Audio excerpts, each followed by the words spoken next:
Bunlar ilk kedileriniz mi? Peki. Tamam, o zaman aklınıza takılabilecek bütün soruları sorabilirsiniz. Olabildiğince anlatayım. Tüm alanları almıyoruz. Özellikle mutfak, banyo ve salonu almıyoruz. Diğer bütün odaları geziyorlar. Zaten bizimle yatıyorlar. Tuvaletleri? Tuvaletleri balkonda, kapalı balkonumuz var. Oh, iyi, tamam, süper. Aslında soracağım, mesela mutfağa girmemesini öğretmek için kapı sürekli kapalı kalsa mı daha etkili olur, yoksa girdiğinde onu çıkartmak için hani teşvik edip yasaklı bölge olduğunu nasıl daha iyi?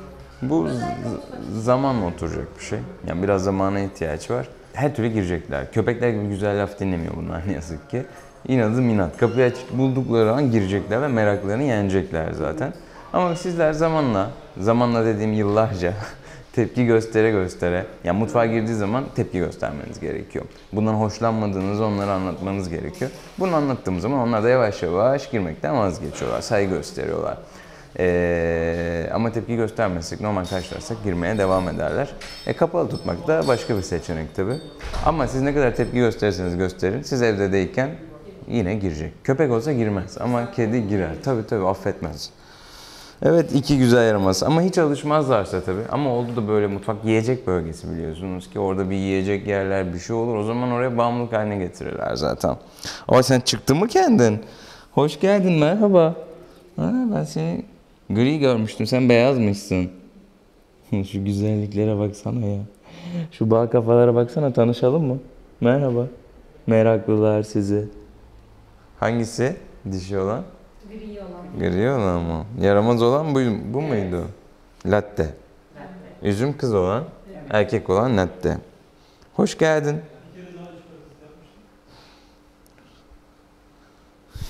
Tipe bak. Size yaş mama ikram edeyim mi birazcık? Daha önce yaş mama yediler mi hiç? 2 defa verdim. İyi, ne olduğunu biliyorlarsa güzel. Bak. Burası kötü bir yer değil, gördün mü? Anne baba ne? İkisi de Scottish mi annelerinde? Scottish, babası Gitti onunkini iyi. İyi, British'lik de var yani soylarında, güzel. İkisi de Scottish doğmuş tabii. Ama şu an hareketliler değil mi? Koşturuyorlar, atlıyorlar, zıplıyorlar. Tamam, bu çok güzel. Yemeğe bak, yemeğe. Güzel mi? İkisini de sen mi yiyeceksin? Olmaz, biri senin, biri senin. Paylaşın hadi. Ben şu çantanızı alayım sizin. Evet.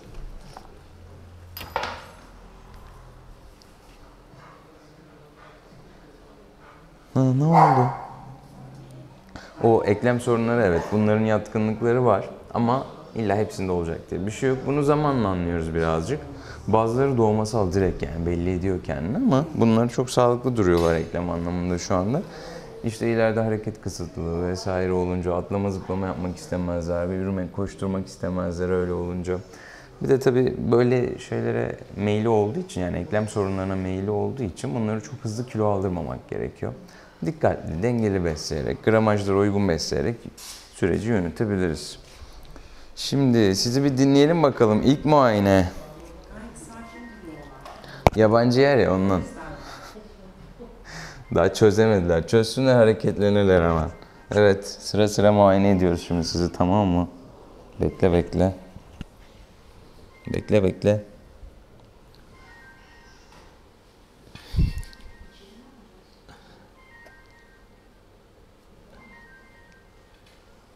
Kaçamazsın. Nereye gideceksin?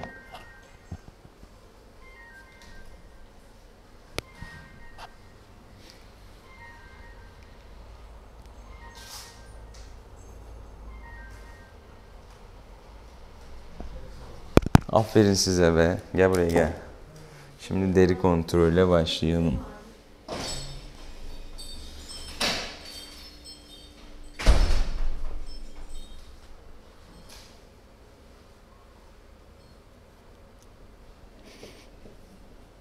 Sakın atlama, tamam mı?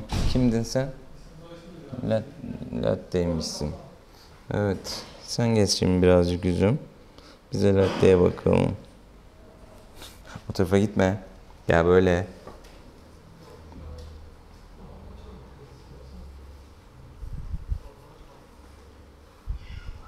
İyi, parazit yönünden tertemiz görünüyorlar. Evde mi büyümüşler bunlar? Evet.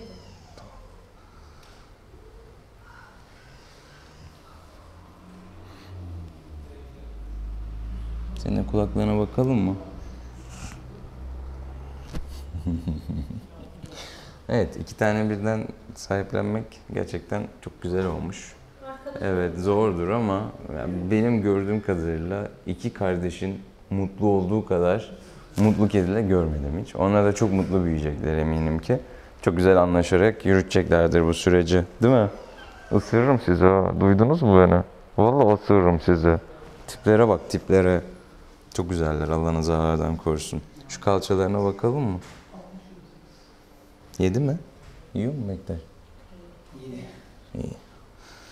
Şimdi hap saklayacağım için. Kızma be, ne oldu? Bakmam lazım. İyi, genel durumumuz gayet iyi gözüküyor. İkisi de sağlıklı duruyor. Bir de kilolarına bakalım. Bakalım kim daha ağır? Hangisi daha çok yiyor? Üzüm mü çok yiyor? Üzüm, sen daha mı şişkosun yoksa? Ha? Korkmayın, tamam mı? Hiç korkmayın. Evet, üzümün kilosuna bakalım önce durursa. 1,5, 1,58. Gel bakalım. Sıfırlayalım. O da 1,51 gerçekten, evet. Üzüm bir tık daha fazla kilolu. Ama çok güzel. İkisinin de gelişimi çok iyi. Kaçtı? Mayıs doğumlular. Yani 3 aylık olmalarına bir 10 gün falan kaldı galiba. İyi, harika. Elinize sağlık. Evet, şimdi tablet yutacağız sizle, tamam mı? Şimdi şöyle, önce iç parazit tedavilerine başlıyoruz. Ben tabletler hazırladım sizin için. 5'er gün arayla yutturmanızı rica edeceğim. Ondan sonra da yavaş yavaş karma aşılarına başlayacağız. Yaş mamanın içine saklayarak yutar diye umuyorum. Şimdi deneyeceğim. Yutmazsa ağızlarına direkt sokmak lazım. Olmazsa getirirsiniz, biz yuttururuz en kötü ihtimalle.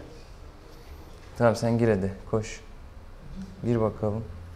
Evet. Ben ikinize yetemiyorum şu anda. Sana biraz daha yaş mama vereyim mi? Yaş mama yemek ister misin bak? Bakayım, yiyecek misin? Muhtemelen evde yaş mamanın canını okuyacaklardır da burada birazcık çekimser. O yüzden elle yutturacağız. Gel buraya. Dayanamadı, çıktı.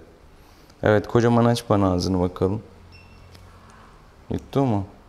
Yutuyor musun? Aferin sana.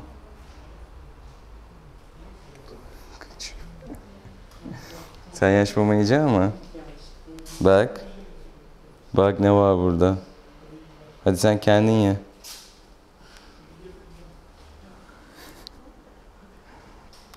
Maşallah.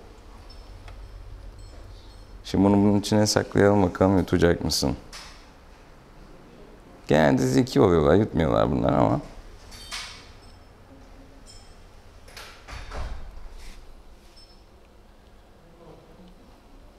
At artık ağzına hadi.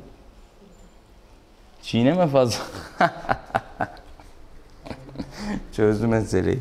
Yedi. Onu da mı yedin? Sen pis boğazsın ha. O acı hapı nasıl yedin? Ha? Acımadın hiç. Vallahi bu ne pis boğazlık böyle ya. Maşallah sana. Yaş mamanın içine güzel saklarsanız o da evde daha iştahlı olacak ya. Böyle küçük bir köfte yapacaksınız aynı bu şekilde. Ayırmadan yutarlarsa harika olur. Yutmazlarsa az önceki gibi ağızlarına zorla sokuyoruz. Başka çaresi yok. Bundan 2'şer kere daha yutmaları lazım 5'er gün arayla. Niye böyle? Çünkü bizim parazit ilaçlarımız ne yazık ki yumurtalara zarar veremiyor. O yüzden yumurtadan yeni çıkan parazitler olursa onları da öldürebilmek amacıyla böyle sık sık kullanıyoruz. Tamamen onlardan kurtulduktan sonra da aşılarına başlıyoruz. Aşılara parazitleri bitirmeden başladığımızda da ne yazık ki aşılar çocukları hasta edebiliyor. Çünkü bağışıklıkları düşük oluyor. Aşı da mikrop olduğu için problem yaratabiliyor. O yüzden böyle çok dikkatli bir şekilde yavaş yavaş ilerleyeceğiz. Bundan 15 gün sonra da aşılarına başlarız sizlerin için de uygunsa. Bir de dış parazit için damla yapacağım şimdi onlara. Üzerlerine... Yaladıklarında zararlı değil mi dış parazit? Zararlı, onu söyleyecektim şimdi. Ona engel olmanız lazım. En azından bir 8 saat kadar birbirlerini yalamasınlar, evet. Çok meraklılar ha. Vallahi çok meraklılar. Ne kadar süremiz var? Genelde 7. ayda yapıyoruz kısırlaştırma işlemlerini. Yani bunların doğasında doğurganlık var ya. Hı hı. Kısırlaştırmak ne kadar uygun? Ya şöyle, Evet, doğalarında doğurganlık var. Fakat biz onların zaten doğalarını evlere kapattığımız zaman bozmuş oluyoruz. Onların yeni bir doğası var artık. Onlar da bizim evlerimiz. Bunlar artık ev kedisi oldu. Zaten sokakta yapabilen hayvanlar da değil, çok açık ve net.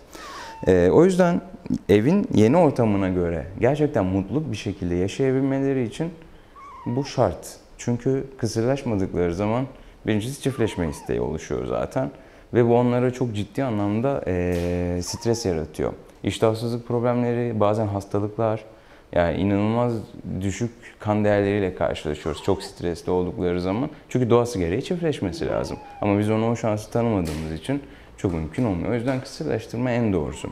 Sadece bu değil tabii. Birçok hastalığı da engellemiş oluyorsunuz. O yüzden onu da engellemek lazım. Tabii bunlar yan yana olacaklar ya, birbirlerini tetikleyecekleri için bazen daha erken ergenlik gelişebiliyor.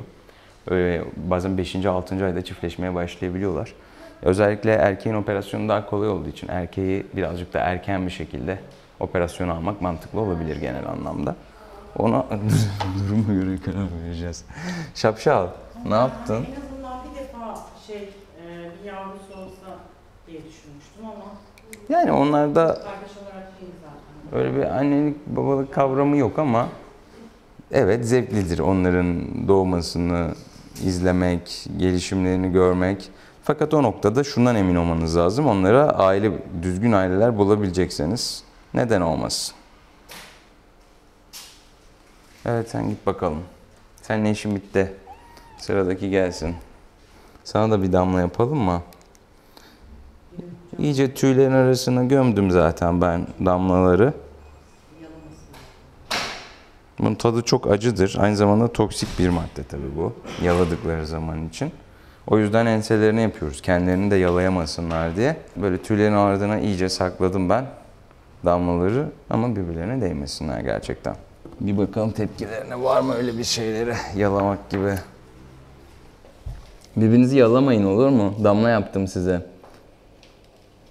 En kötü ihtimalle dediğiniz gibi birini kucağınıza alırsınız giderken. Şöyle birkaç saat ayrı odalarda dursunlar. Yani gözünüzün önündeyse bir arada kalabilirler, sorun yok. Baş başa kalmadıkları sürece sorun yok. Sen yetişebilse kendini yalayacak deli. Gel bir seveyim seni, gel. Gel bir seveyim seni, gel. Allah'ım, Allah'ım. Ha. Oh, bal kafa. İyi kucak seviyorlar ama. Evde duruyorlar mı? Biraz ıslakta seviyor da üzüm biraz korkuyor. Bunu mu korkuyor? Bağırıyor evet bir taraftan. Hadi geçmiş olsun bakalım.